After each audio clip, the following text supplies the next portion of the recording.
I'm not interested in Ciryl Gane and Jon Jones. I'm very interested in that fight. Joe, me too. Me too. On the road to redemption. Jones versus Gane, UFC 285. Occasionally you'll see a fighter that does something very artistic and striking that sort of elevates the standard. Like, did you see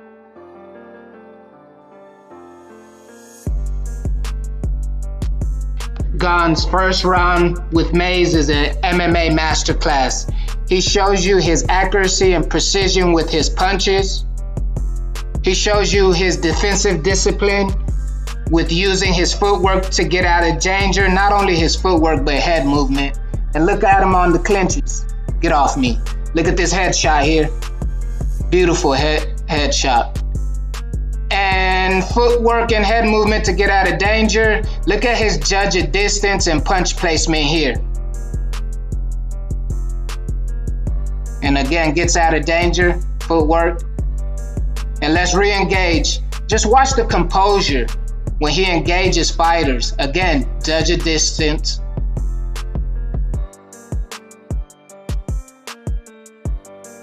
Beautiful uppercut. And he's so composed when he gets in and out of exchanges. Ooh, beautiful, beautiful. Watch how composed he is. He know he kind of has him flustered, but he's gonna be composed. And walking him down. And also that lead kick that he uses, is a sight to see when he uses that, and that lead hand. Watch him, watch him. Oh, okay, it's not yet. It's not this one yet. Oh, beautiful body kick. But watch that lead kick. Here it comes, I think. Right here, right here. Lead kick beautifully. And again, the footwork. That's something special right there. He's dangerous when he just sits there and uses that in his lead hand. Ooh, you in trouble, son.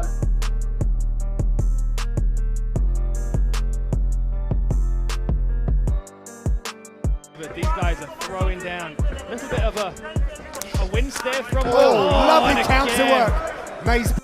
I think he's realizing that the striking prowess of Gane is slightly more advanced than his own. Gane was signed to Glory Kickboxing when the UFC managed to get his signature, or he was offered a contract, one of the two, I can't remember the details, but he was on the road to match up with Rico Verhoeven with a couple of wins. Eye trouble to the right eye of Mays. He's shelling up now as the big bombs are coming. Beautiful head movement from Ciryl Gane to get himself into range without taking any big shots. Elbow attacks. A lot of eyes have been hurt tonight. Jumping switch knee. Mace goes down. Hammer fist from Ciryl Gane. Pouring on the pressure here. Right hand sledgehammer. Look at this. I mean, that went straight through the arm and hit the side of the head. The power. Let's listen to these body shots. These were spectacular.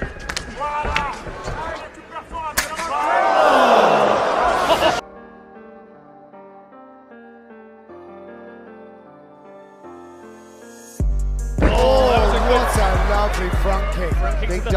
And Ciryl Gane does a lot of shit that's very unusual.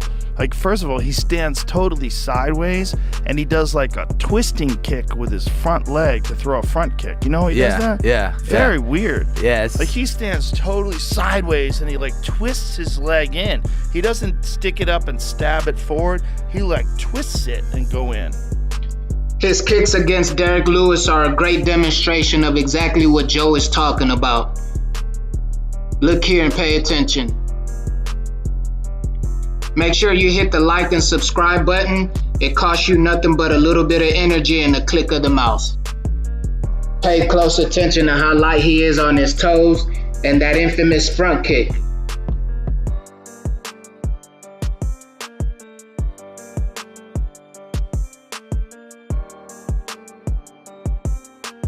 And there's no flaws in his clinch game. He understands like how to avoid the takedown. He understands pummeling.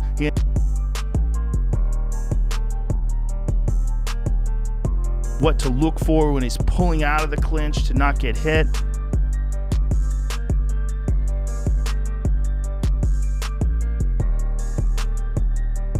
Ciryl Gane, who's 6'5", 247 pounds, moves like a 170-pounder. It's crazy. He's bouncing like Wonder Boy, like bouncing like this the entire fight, bouncing, throwing feints, like completely changed the standard of heavyweight striking. And I'm not exaggerating. I watched it 3 times. I watched it today. In fact, I watched it in the gym today while I was working out. So better than like in Ghana in terms of movement, in terms of he's like the best moving heavyweight. There's no question he is the best moving heavyweight I've ever seen. No question. The best moving. It doesn't mean that like. Ooh.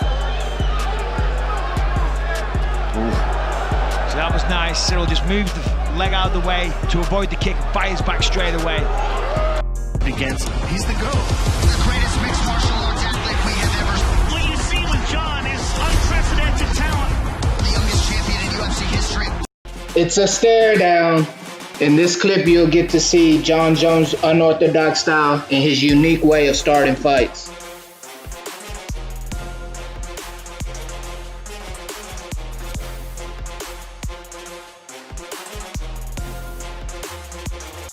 Jon uses every inch of his body to strike.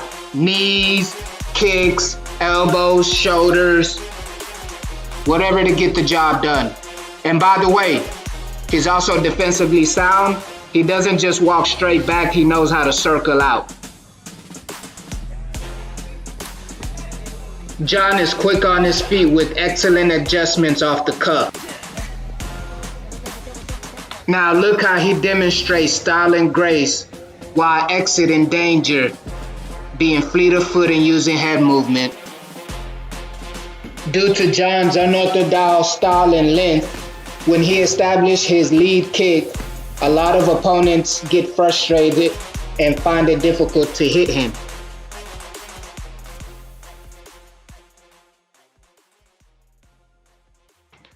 Jon shows excellent composure and wrestling technique against a charging Chael Sonnen, and he came blazing.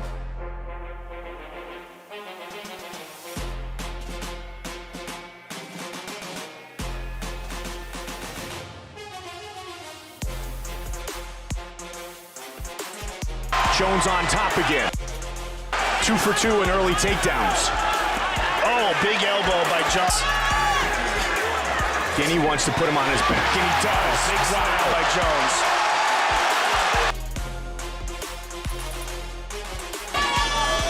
He's famously said that he's a Republican, and Republicans don't lie on their back with men between their legs.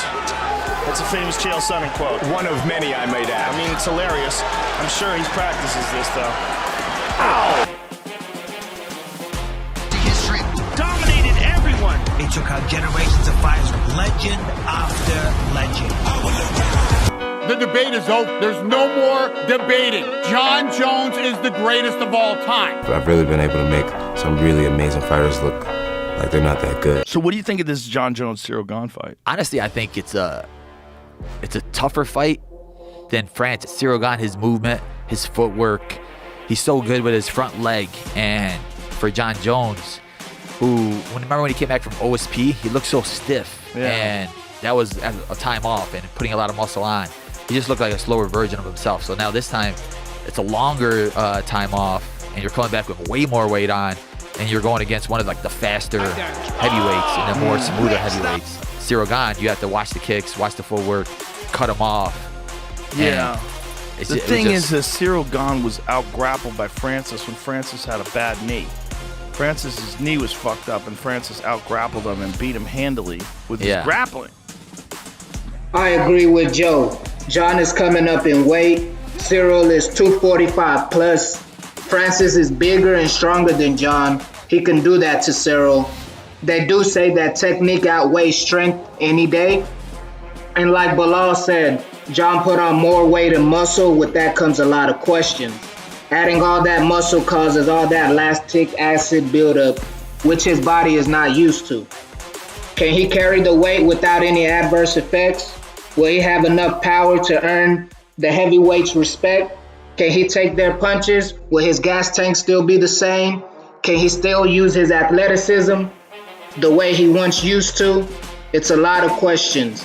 And on Ciryl Gane's side, what you think about is his fleet of foot, his agility, ability to come in and out. He's used to this weight class. He's been there. This is an extremely hard fight for me to pick. I've been going back and forth the more I think about it.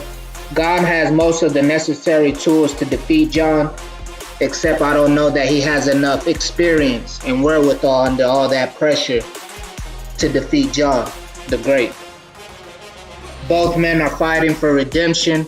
Ciryl Gane has been on the precipice of his championship goals before, lost to Francis Ngannou. On his return, he aims to prove that he's worthy of redeeming the heavyweight title. On his way to the top, Jon has transcended the sport. After stepping away for 3 years, he moves up to the heavyweight division in his return to the octagon, in which he looks to become, to the best of my knowledge, one of a few fighters to step away from the game and come back to become a champ. And the only ones that I know of are in boxing. That's Tyson Fury, Muhammad Ali, and George Foreman. And none of them had to go up in weight. So this is going to be a first. I can't wait to see.